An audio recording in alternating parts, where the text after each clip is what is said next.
Bonjour et bienvenue dans cette nouvelle émission de l'entrevue lossoise. Toujours un véritable plaisir pour moi que de vous retrouver en studio. Et puis aujourd'hui, pour s'y intéresser, alors vous le savez, la première émission, l'entrevue lossoise, si je dis pas de bêtises, elle doit dater d'il y a environ 3 ans. Et le premier sujet d'ailleurs qui a fait l'ouverture, il s'agissait de la fête de la tomate. La fête de la tomate qui se déroule à Averskerk, c'est en réalité la fête de la tomate et aussi des légumes anciens, puisque d'ailleurs à l'occasion de cette première émission, je rappelais qu'il y avait plus de 12 000 variétés de tomates dans le monde. C'est un chiffre ahurissant et c'est donc une tradition chez nous à LOS TV tous les ans. Eh bien, nos journalistes, Jackie Bourgeois et Marie-Christine, eh bien, s'y intéressent de près. Évidemment, cette année avec un objectif en tête. Par contre, comment mieux manger en dépensant moins? Ça, c'est vrai que c'est très intéressant. D'abord, manger sainement, s'intéresser à des produits qui sont peut-être pas victimes d'insecticides, etc., etc. Et puis aussi faire des économies. Parce que vous imaginez qu'en plantant par exemple un seul plant de tomates que vous allez trouver dans le commerce pour environ 1,50 €, eh bien vous allez récupérer plus d'une dizaine de tomates. Vous voyez? Alors surtout, non seulement une dizaine de tomates, mais aussi avec une différence majeure, le goût. Et justement, c'est au niveau du goût, ces fameux goûts que nous proposent toutes ces différentes variétés de tomates que se sont intéressés de près Jackie et Marie-Christine. Allez, je vous laisse découvrir ce super reportage à Averskerk. Bienvenue sur LOS TV, ravi de vous retrouver pour cette 12e édition de la fête de la tomate d'Averskerk. Aujourd'hui, des passionnés vont vous aider à faire des économies et à manger mieux. Mais dites-moi, la tomate, est-ce un légume ou un fruit ?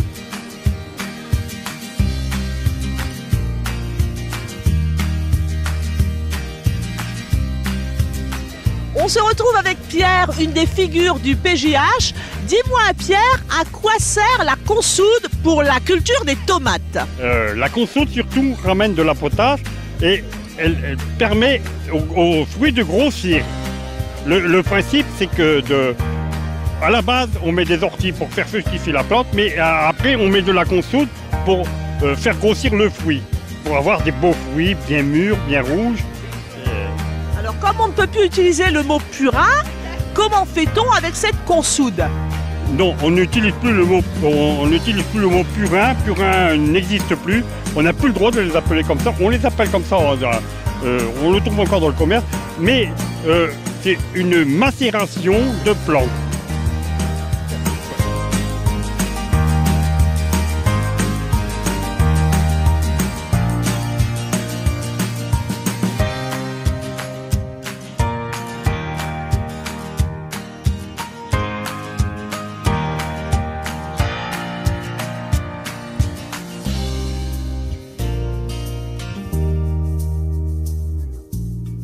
On parlait de choses énormes ici. Franchement, Marie-Catherine, tout prête à confusion. Nous sommes sur un stand de cucurbitacées. Oui, tout à fait. En tout cas, t'es là aujourd'hui sur le stand pour proposer donc des courgettes, des potirons. Voilà. Donc c'est dans le cadre de notre action des jardiniers solidaires. On a réussi cette année à réunir 120 jardiniers qui prêtent chacun un petit carré de jardin et voilà pour cultiver toutes ces variétés de potirons. On se retrouvera le 15 octobre avec toutes leurs variétés et leur quantité de potirons pour faire la fête. Alors là, après le 15 octobre, on répartira la récolte auprès des Restos du Cœur.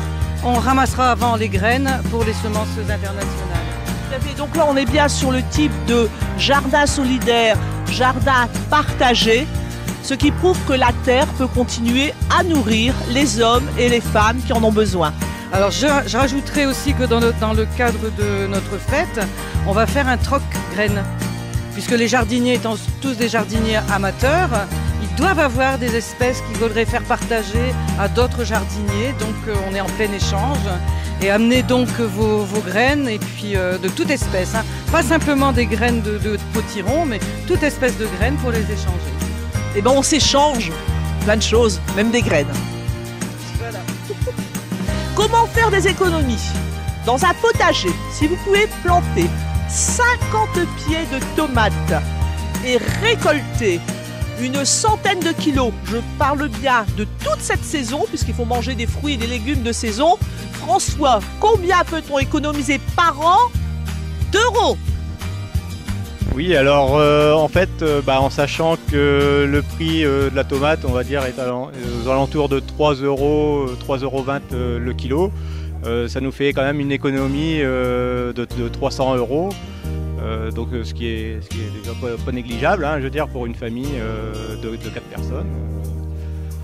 Voilà, et encore, si vous achetez des tomates cerises, le prix est quand même beaucoup plus élevé, près de 6 €. Nous, au début de saison, on en a acheté à 6 € le kilo quand même. Donc ça monte très très vite en prix. Voilà. Eh bien, nous sommes ce soir avec Marie-Annick qui a préparé pour cette 12e édition de la tomate d'Averskerk plus de 500 litres de soupe.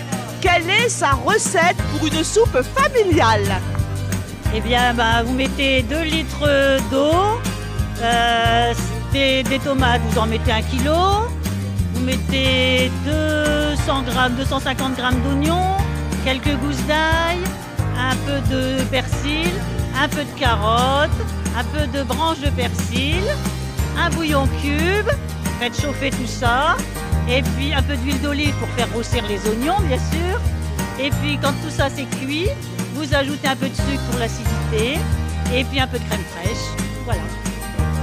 Et bien pour clore cette 12e édition de la fête de la tomate d'Averskerk, nous avons notre président, Monsieur Trinel, Bertrand, qui va nous donner une petite anecdote. Il y a 20 ans, mangeais-tu des tomates? Eh bien non, je n'en mangeais pas parce que c'était des tomates du commerce qui étaient quand même insipides à ce moment-là, même à ce moment-là. Et j'ai vraiment découvert le goût des tomates il y a à peu près 13-14 ans avec les tomates anciennes. Puisqu'on avait des amis qui cultivaient les tomates anciennes et là on est tombé dedans et voilà. Et c'est formidable de manger les tomates anciennes parce que gustativement elles sont délicieuses. Elles ont des qualités aussi nutritionnelles qui sont nettement supérieures à celles qu'on trouve dans le commerce, il faut le savoir. Donc voilà comment c'est arrivé tout simplement. Voilà, et encore cette année, il y avait de nombreuses tomates sur l'ensemble des étalages, grâce d'ailleurs à l'organisation qu'il faut féliciter pour toute cette manifestation Paysage des Jardins et des Hommes. C'est eux qui organisent donc chaque année cette fameuse fête de la tomate. Et puis, je pense que naturellement, on pourra consacrer un reportage l'année prochaine en faisant confiance à Jackie pour retourner dans ce joli village d'Averskerk.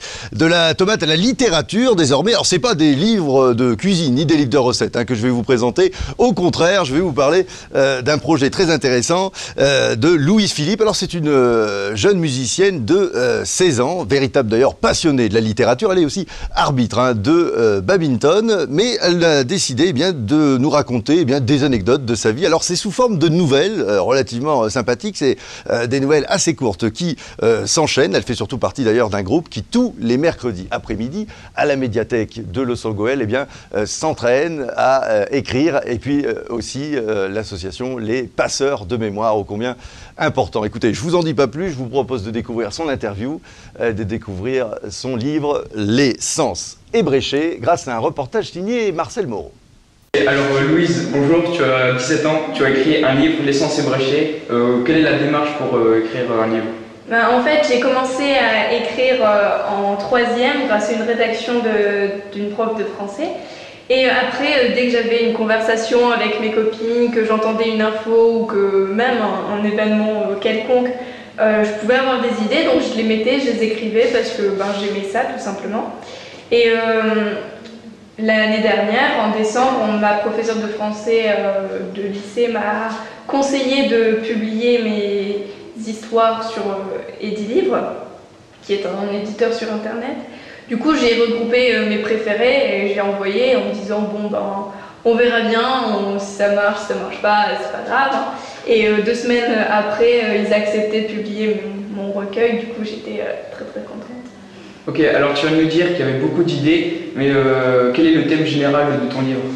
Alors en fait, ça parle vraiment de plein de choses. Il y a un fil conducteur qui sont les attentats de 2015 et de 2016. La première histoire, c'est le 13 novembre 2015 et la dernière histoire, c'est le 13 novembre 2016. Donc c'est le fil conducteur et entre ces petites histoires de chaque attentat, il y a vraiment des nouvelles, surtout des nouvelles un peu sur amoureuses, parce que moi j'ai 16 ans, donc ça me... bientôt 17, donc ça me concerne. Après, il y a des histoires un peu plus révoltées où je contredis, où je donne pas forcément mes opinions, mais où je montre que je suis pas forcément d'accord avec la société dans laquelle je vis et tout ça. Voilà, c'est globalement. D'accord. Alors tu vas nous dire que tu as vraiment été beaucoup touché par les attentats et que t'as permis d'écrire ce livre. Bah, en fait, si j'ai été touchée par les attentats, c'est parce que le 13 novembre 2015, c'était mon anniversaire. Donc ça m'a vraiment perturbée et je me suis même sentie un peu responsable, en quelque sorte. Et donc vraiment, je trouvais très très important d'écrire sur ces attentats parce qu'ils m'avaient touchée et pour montrer aussi que je soutenais les victimes. Mais en fait, je me suis rendu compte au fur et à mesure, donc chaque attentat, j'écrivais et j'avais créé un personnage qui s'appelait Thomas, rien que pour ces attentats, et à chaque fois qu'un attentat se produisait, c'était lui qui revenait. Sauf que je me suis rendu compte que finalement, c'était peut-être pas la meilleure chose que de créer un personnage qui ne soit que synonyme d'attentat. Donc c'est pour ça que dans la dernière nouvelle, le personnage de Thomas disparaît. Ouais. D'accord. Et donc malheureusement il y a eu d'autres attentats depuis ce livre. Est-ce que tu envisages une suite ou qui parle d'autre chose, un autre livre, un deuxième livre? Non, pas du tout, parce que comme je l'ai dit, le personnage de Thomas n'existe plus et je veux plus créer un autre personnage ou d'autres personnages qui parlent que des attentats. Alors évidemment ça me révolte toujours, mais je pense que c'est devenu peut-être soit trop banal, malheureusement, soit puis j'ai rien à dire maintenant. Tout ce que j'ai pu dire, ce serait que répéter ce que j'ai déjà dit, comme c'est qu'un cercle vicieux en fait. Je commence une histoire et je la finis de la même manière qu'elle a commencé finalement, donc non, je compte pas réécrire sur les attentats qui se sont produits après. Alors pour ceux qui veulent lire ce livre, où est-ce qu'on peut le retrouver?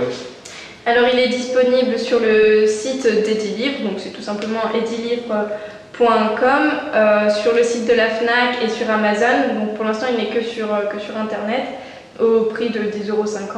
Mais ici, à la médiathèque de Losangoël, on peut le commander et puis Florence se chargera de l'acheter pour vous. Merci. Alors, sur la 4e de couverture, tu parles un peu de ta vie, du badminton, de tes passions. Est-ce que tu peux nous en parler?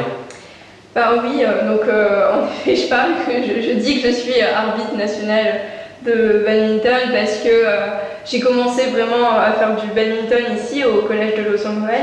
Et puis, grâce aux professeurs, j'ai pu tout grimper les échelons et je suis arrivée jusqu'en championnat national où ils m'ont validée en tant qu'arbitre. Donc j'étais très contente parce que voilà, j'ai quand même beaucoup de chance à mon âge d'avoir écrit un livre et puis d'être arbitre national. Merci Louise. Et voilà d'ailleurs un livre qui recueille donc pas mal de nouvelles. Alors là on l'avait emprunté pour l'émission, mais si vous voulez lire Le Sens ébréché, eh bien il suffit de vous rendre à la médiathèque de Losangoël, d'ailleurs soit pour le commander puisqu'il sera après disponible à l'achat, ou alors en consultation, vous voyez, il est en consultation. Et justement dans l'entrevue lossoise aujourd'hui, eh bien on reste dans le domaine de la littérature. Je suis très heureux de vous accueillir, donc José Herbert. Alors vous êtes originaire du Douaisis, mais ça va faire presque une dizaine d'années que vous êtes désormais un véritable lossois, et une passion en particulier, celle de l'écriture et celle de mettre des mots et surtout des livres qui sont parfois aussi des véritables témoignages de ce qui vous est arrivé. Oui, voilà, oui, j'ai commencé à écrire aussitôt mis à la retraite parce que je voulais témoigner du métier et de la profession que j'ai exercée pendant presque 40 ans, hein, c'est-à-dire secrétaire de mairie instituteur dans un tout petit village du Cambrésis. Bon, c'est un métier qui est disparu, mais à l'époque il y en avait beaucoup. Et moi j'ai fait cette fonction pendant presque 30 ans. Donc j'étais à l'école dans la journée, directeur d'une petite école à 2 classes, et puis le soir j'allais à la mairie et puis je recevais les gens pour des cartes d'identité, pour des permis de construire, pour n'importe quoi. Et ensuite c'était les réunions du conseil municipal, du CCAS. C'est vrai que vous étiez à 2 postes clés, on va dire, surtout dans un petit village pour savoir un peu tout ce qui se passe. Et du coup, ça a amené ce premier livre, hein, c'est ça, c'est votre premier. J'aime beaucoup le titre d'ailleurs, L'instituteur impertinent. Voilà, je vous montre à l'image. Pourquoi impertinent? C'est mon éditrice qui a trouvé que dedans il y avait des impertinences. Effectivement, il y a des petites moqueries, des choses qui n'ont pas plu d'ailleurs, mais bon. Oui, mais ça c'est dans le principe. Quand on écrit un témoignage, il faut être prudent quelquefois, parce qu'on peut avoir des problèmes, des ennuis, mais bon, c'est le côté donc un peu moqueur, un peu loufoque aussi, qui a fait que on a... Moi j'avais choisi un autre titre beaucoup trop long, qui aurait pris toute la page. Donc, oui, d'accord. Bon. Oui. Oui, donc il faut un titre choc et court. Oui, voilà, c'est un titre choc, donc il faut un titre choc. Et donc ça fait plus d'une dizaine d'années du coup que vous écrivez, parce que je vois que celui-ci a été publié dans les années 2005-2006. C'est ça, oui. C'est le premier, et après, vous passez à un autre genre de témoignage. On avait déjà consacré d'ailleurs un petit reportage là-dessus dans l'entrevue l'Ossoise, c'est La Messe Bleue qui va arriver. C'est votre fille qui est atteinte d'ailleurs d'une maladie rare. Fille, oui, je suis papy d'une petite fille qui a une maladie orpheline, une maladie très rare, la maladie de Hirschsprung. Elle est née en 2009 avec cette maladie.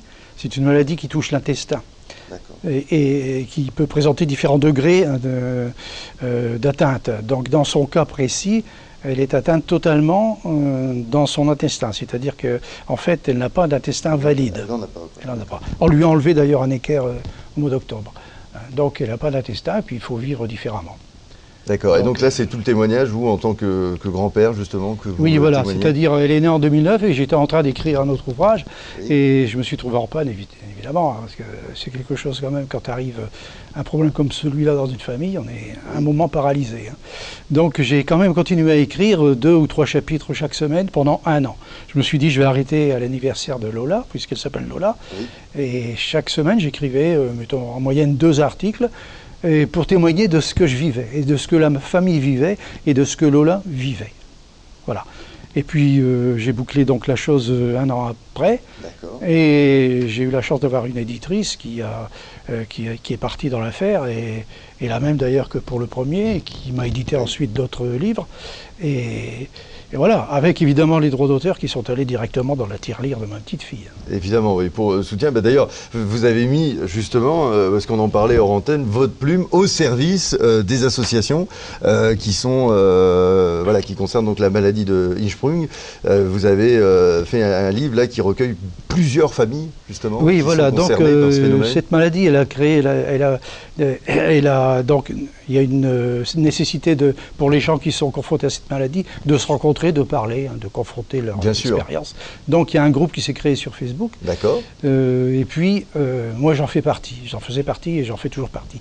Et j'ai dit à ces gens-là, voilà, si vous voulez témoigner, vous êtes en association déclarée, loi 1901, moi je peux vous prendre vos témoignages et puis on va en faire un bouquin. Un recueil même, on peut dire alors. Oui, il y a donc 35 familles qui ont dit oui, et j'ai reçu les 35 témoignages et j'en ai fait un bouquin qui est vendu, pareil, au profit de l'association. Voilà, et puis ça permet aussi d'abord de voir un peu tout ce qui se passe dans ces différentes familles, comment on gère ces situations.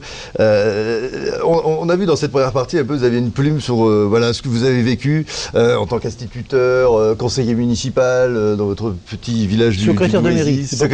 Secrétaire de mairie, pardon. Donc ça, c'est toute une partie témoignage, mais vous avez aussi une plume qui est dédiée plutôt, on va dire, entre guillemets, à la fiction. Oui.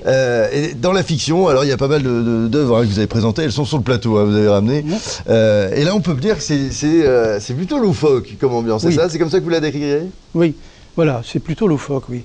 C'est-à-dire, je raconte des histoires qui ne sont pas ordinaires. D'accord. Qui sont loufoques, c'est-à-dire l'humour loufoque, c'est un humour assez spécial. Hein, bon, comment on peut dire, c'est déjanté, c'est exagéré, c'est de la caricature, c'est grotesque, c'est de l'humour. Ce sont des situations qui ne sont pas courantes, mais que j'ai forcé le trait forcément. Ouais. J'ai inventé des personnages aussi qui sont placés dans des situations absolument extravagantes, notamment ce personnage que tout le monde connaît et qui est la Grande Faucheuse. La Grande Faucheuse, voilà, que je présente, signée la... Voilà, que j'ai rendue vivante, et voilà, pour moi, elle fait son métier tous les jours, elle rentre chez elle, elle prend sa douche, elle a un compagnon. Oui, parce que là, sur le bouquin, elle est même en mobilette, je crois.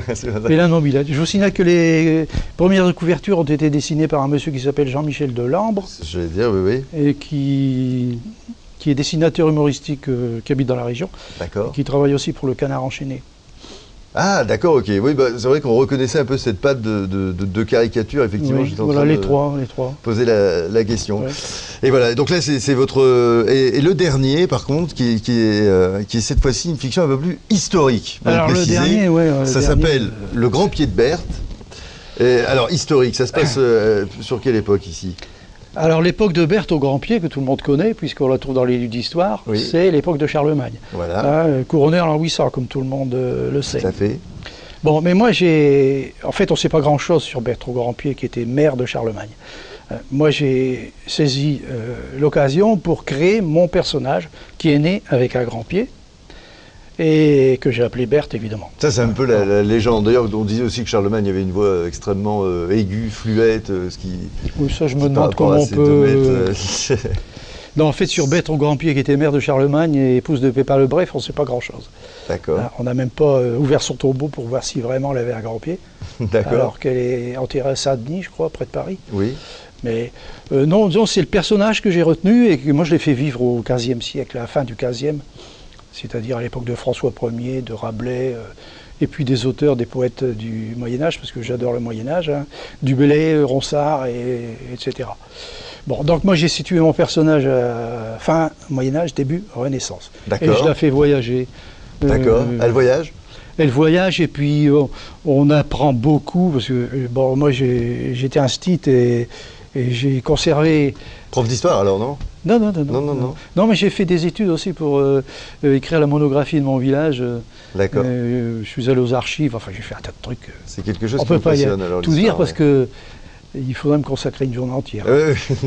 On essaye de résumer, et puis c'est le but de l'émission. En fait, d'ailleurs, dans tous vos ouvrages, donc, il y a une certaine part historique. Ça vous tient à cœur? Oui, sauf dans les témoignages, bien sûr. Hein. La Bien Messe sûr. bleue, là, il n'y a pas On l'a- d'histoire, on l'a c'est bien du compris, oui. témoignage brut.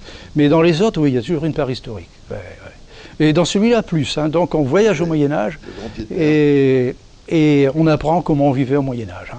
C'est-à-dire la médecine, les voyages, les pèlerinages, la façon de s'habiller, la façon de manger, la façon de vivre sa vie sentimentale, Voilà. l'hygiène, on pourrait parler pas mal d'hygiène aussi, Bien sûr. Oui, les c'est toujours tortures, très intéressant. les pendaisons, la chirurgie, enfin, Et voilà. toujours dans un univers complètement loufoque, déjanté, décalé. Complètement. D'accord. Eh ben, Aucun de mes personnages n'est, entre guillemets, normal. D'accord. C'est un peu- Je pense qu'on est tous, de toute façon, Oui. un peu bizarres. Ça, c'est vrai que Faut le c'est, dire. Si pour on une peut émission fouiller, philosophique, vous savez, ça si serait on un bon peut- thème. Qui est Voilà. normal, qui ne l'est pas, ou est-ce qu'on l'est Voilà. pas. En tout cas, c'est le grand pied de Berthe, hein, c'est tout de même la mère hein, de Charlemagne, donc l'épouse de Pépin le Bref. C'est vrai qu'on on oublie hein, parfois Il y a longtemps, que c'était le père de Charlemagne, qui du coup va être plongé au XVe siècle, époque presque donc Renaissance, François Ier. On peut le trouver où d'ailleurs ce bouquin si on a envie de découvrir? Il y a déjà un an qu'il est sorti, hein, Oui. donc il n'est plus sur les tables des libraires. Hein. Oui. Vous savez que dans les librairies, ça reste pas longtemps sur Ça les reste pas tables. longtemps, oui. Mais Ouais. on peut le trouver quand même par On peut le trouver sur Internet, bien sûr, Oui. et on peut le trouver directement chez l'éditeur. chez l'éditeur, donc directement. Annick Jubien. D'accord. Annick comme le prénom et Jubien, J-U-B-I-E-N. D'accord. Ou alors on tape José Herbert dans n'importe quel moteur de recherche. Bah, c'est souvent ce que font, et puis d'ailleurs les choses sont bien faites sur le Facebook. TV. Il suffit donc de taper José Herbert sur quelconque moteur de recherche pour trouver l'ensemble de ses œuvres. C'est un véritable plaisir de vous recevoir.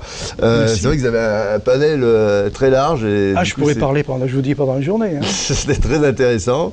Et bien, vous avez un projet non d'écriture là du coup? Oui, j'ai On repart j'ai deux manuscrits, mais bon, le problème c'est que j'arrive pas à trouver d'éditeur.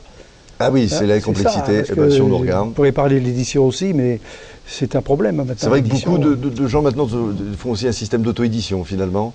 Oui, on se qui- tourne, il y en a beaucoup qui se tournent c'est vers un autre l'auto-édition parce système. qu'on ne trouve pas d'éditeurs. Oui.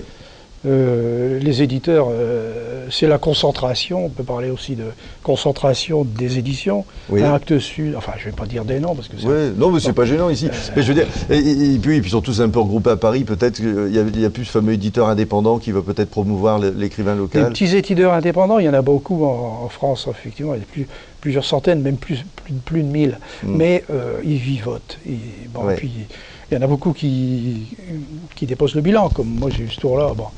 Oui. Donc j'ai plus d'éditrice. Mais les petits éditeurs, comme les petits libraires indépendants, souffrent énormément.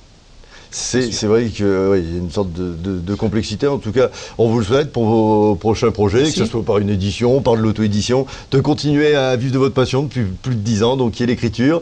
Et puis, pourquoi pas, on vous recevra à nouveau sur le plateau pour une nouvelle histoire probablement déjantée et loufoque dans ce cas-là. Merci beaucoup. Je vous remercie. José Herbert, c'est aussi ça, évidemment, la télévision participative.